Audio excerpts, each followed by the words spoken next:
Acts 23, before the Sanhedrin.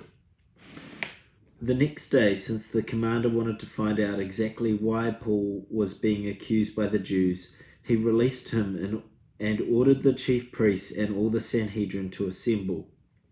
Then he brought Paul and had him stand before them.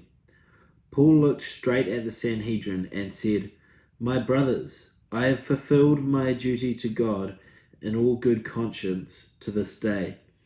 At the high priest, Ananias ordered those standing near Paul to strike him on the mouth.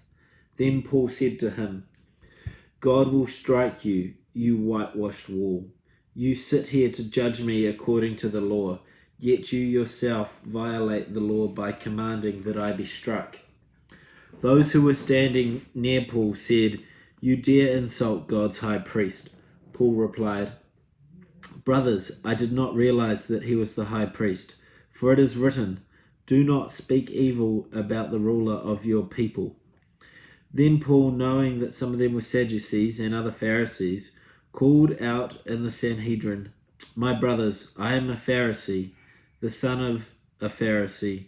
I stand trial because of my hope in the resurrection of the dead." When he said this, a dispute broke out between the Pharisees and the Sadducees, and the assembly was divided. The Sadducees say that there is no resurrection, and that all are neither angels nor spirits, but the Pharisees acknowledge them all. There was a great uproar, and some of the teachers of the law who were Pharisees stood up and argued vigorously. "We find nothing wrong with this man," they said. "What if a spirit or an angel has spoken to him?" The dispute became so violent the commander was afraid Paul would be torn to pieces by them. He ordered the troops to go down and take him away from them by force and bringing him into the barracks. The following night the Lord stood near Paul and said, "Take courage. If you have testified about me in Jerusalem, so you must also testify in Rome." The plot to kill Paul. The next morning the Jews formed a conspiracy and bound themselves with an oath not to eat or drink until they had killed Paul. More than 40 men were involved in this plot.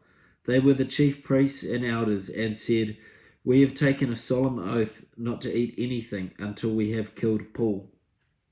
Now then, you and the Sanhedrin petition the commander to bring him before you on the pretext of waiting for more accurate information about his case.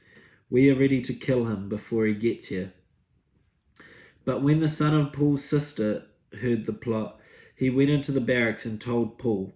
Then Paul called one of the centurions and said, "Take this young man to the commander. He has something to tell him." So he took him to the commander.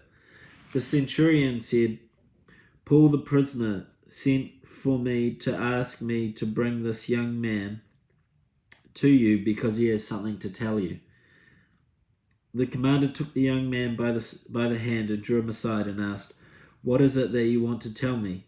He said, "The Jews have agreed to ask you to bring Paul before the Sanhedrin tomorrow on the pretext of wanting more accurate information about him.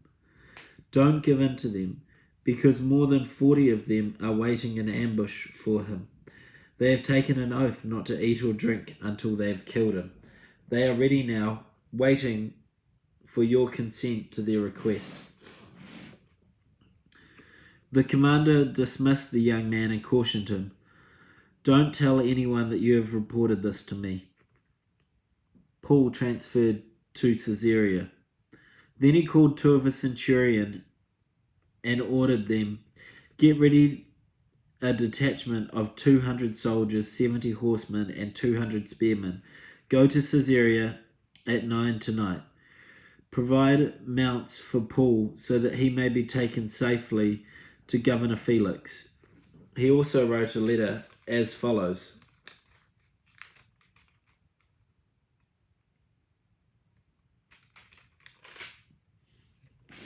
Claudius Laius, to His Excellency Governor Felix, greetings.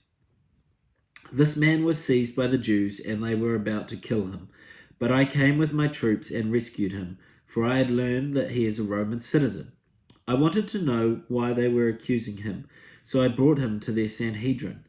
I found that the execution had to do with questions about their law, but there was no charge against him that deserved death or imprisonment. When I was informed of a plot carried out against this man, I sent him to you at once. I also ordered his accusers to present to you their case against him. So the soldiers carried out their orders, took Paul with them during the night, and brought him as far as Antipatris. The next day, they let the cavalry go on with him, while they returned to the barracks. When the cavalry arrived in Caesarea, they delivered the letter to the governor and handed Paul over to him.